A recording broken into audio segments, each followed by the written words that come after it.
Reggae Just Extra with Ras Dennis. Because reggae music is coming from way back, way black. See, people want to get close to this music because it seems as if it don't have no one to say it is ours. It's like a wild goat let go, and 10 people chasing the wild goat to catch him, and one first catch that goat would be the owner of that goat. Peter Tosh was the only reggae artist signed to Rolling Stone's label from 1978 to 1981. He also served as the opening act for the 1978 U.S. tour and even appeared in the opening scene of the music video for the Stones' song Waiting on a Friend. But behind the scenes, trouble was brewing. According to Copeland Forbes, Tosh's longtime manager, the Pick Myself Up singer was disgruntled with the label and wanted out. My name is Ras Dennis, and you are welcome to another video by Reggae Just Extra. You are now watching Reggae Just Extra's Peter Tosh edition.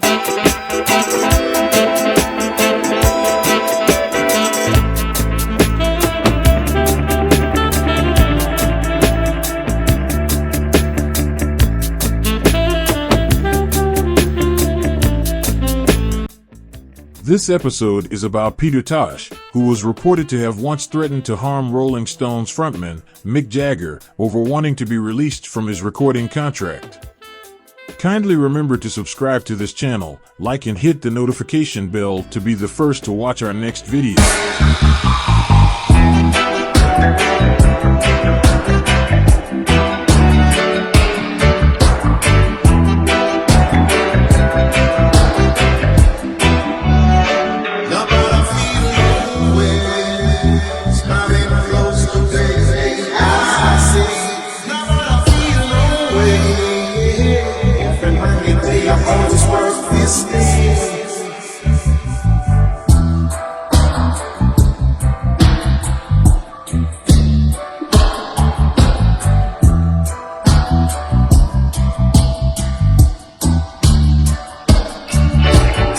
Place to be for your reggae gist, facts, and culture.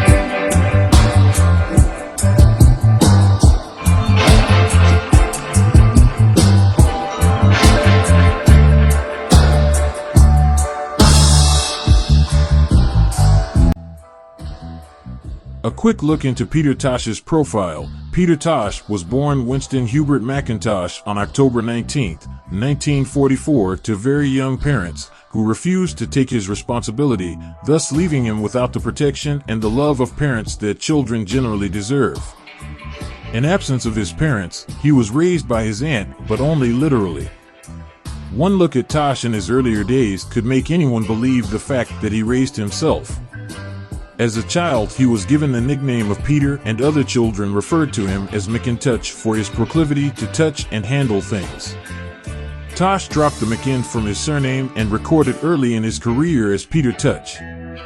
Tosh was an accomplished guitarist despite having learned to play on a sardine pan guitar. Tosh was also a gifted multi-instrumentalist who played melodica, recorder, piano, and organ on many recordings, many uncredited, early on in his career. He was an extremely resourceful, self-dependent being and fought for a number of causes. He became the voice for those who could not speak or did not have the means to voice their feelings to a worldwide audience. Come to find out that we were living in this ghetto, so-called, with, consist of poor people, 99%. And there were people who were living in the general system who, has no one to help them, no one to do nothing for them. So, and we live in the same administration, so well, we are the only one who can express the people's feeling through music. While some hated Tosh, others revered him as the rebellious hero. To many, he was a redeemer, a saint, who was sent to liberate the people of Jamaica, both physically and mentally by way of his music. He was one of the most renowned reggae artists of his time and was the founding member of the band The Wailers, which gave another important personality and artist, Bob Marley, a head start in the world of music. Aside from penning some of the Wailers' most enduring anthems, such as Get Up, Stand Up, and 400 Years, Peter Tosh had a successful solo career which took him to every corner of the globe, including his prophesied Zion land of Mother Africa. Along the way, he earned the respect of popular music's greatest artists, including the Rolling Stones, who signed him to their own label from 1978 to 1981. Mick Jagger, who formed one-fifth of the Rolling Stones quintet, had sparked a connection to reggae when Rolling Stones Records signed Tosh in 1978 and released his Bush Doctor album. Mick had been featured on the album, collaborating with Tosh on the lead single, You Gotta Walk, Don't Look Back, a cover of the Temptations' original song. In Forbes' book, Reggae My Life Is, he recounted that Tosh had decided, in his mind, that Jagger was at fault for the label not releasing him and claimed that he was going to deal with the Britain's case anywhere he saw him. However, when the confrontation finally happened, Tosh's supposed anger vanished into thin air, and he instead joined Mick for some fun and a ganja-smoking and guitar-playing spree at Andy Warhol's The Factory studio. Copeland Forbes had explained that Peter, accompanied by his partner Janet Davis, in his absence as manager, had done a television interview in which he made some threatening remarks, which he said were unrepeatable, towards Jagger, which sent their publicist Charlie Cuomo into hysterics. Then he, Charlie, said Mick was given as a security, that if Peter is seen within 10 feet of Mick to take him out, Forbes explained. He said when they arrived at the studio that night, all hell did not break loose as everyone feared, as Peter was as calm as a cat.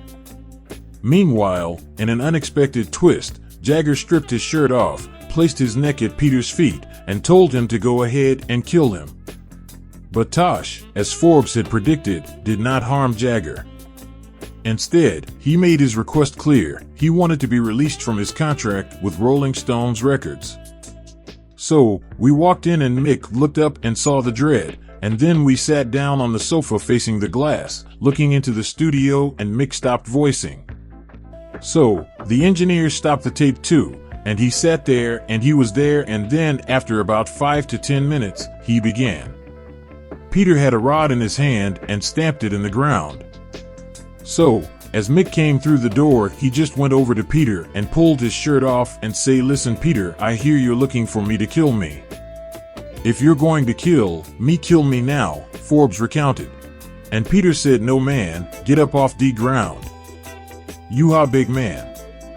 Man get up off the ground, me is ha musician, you is ha musician, me is ha businessman, you is ha businessman, but it's pure badness ha guan inna you company and I want me release." He was signed to Rolling Stones Records and he wanted a release, Forbes explained. Added Forbes, Mick didn't know anything about that because Mick owns the company, but the president is Earl McGrath who runs the company. So in the end the engineer got up and ran out of the studio, and I'm sitting there and I said to myself, maybe the best thing to do is leave the two of them together by themselves. Forbes said after exiting the studio for about 20 minutes, the engineer returned inside, after which music sounds began to emanate from there. I'm out there and then I hear some sound like recording going on, and when I open the door I see Peter, Mick with a spliff in his mouth. Peter had a big one, he said. Peter had a guitar, and I see the two-man dem hitting it off together, and when I saw that no fight, I went and called Charlie, and him send over a reporter immediately. And in the end, Mick called me outside. I said me to meet him at Rolling Stones Records. And he gave me a check for $60,000 made out to Intel Diplo to give Peter as a gift. And he apologized for Peter being held up when he wants to move on and said he would never hold back Peter, he revealed. Tosh's Bush Doctor album peaked at number 104 on the Billboard 200, a minor improvement over his prior albums, including Legalize It, which had peaked at number 199 on the same chart in 1976.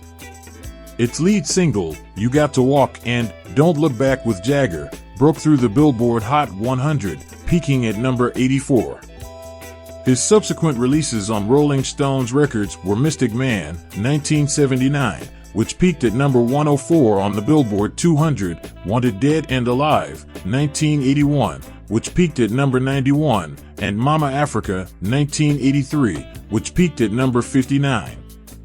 After spending 4 years protesting elements of his record contract, Tosh released his seventh and final album, No Nuclear War, in 1987.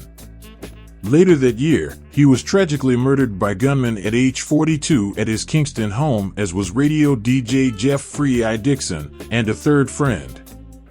Marlene Brown, ex-Soul Syndicate drummer Carlton Santa Davis, and 2 other friends miraculously survived. Thanks for watching, and do remember to subscribe, give it a like, and post a positive comment in the comment section below, and I'll see you again very soon for another video. Many thanks for watching Reggae Gist Extra with Ras Dennis.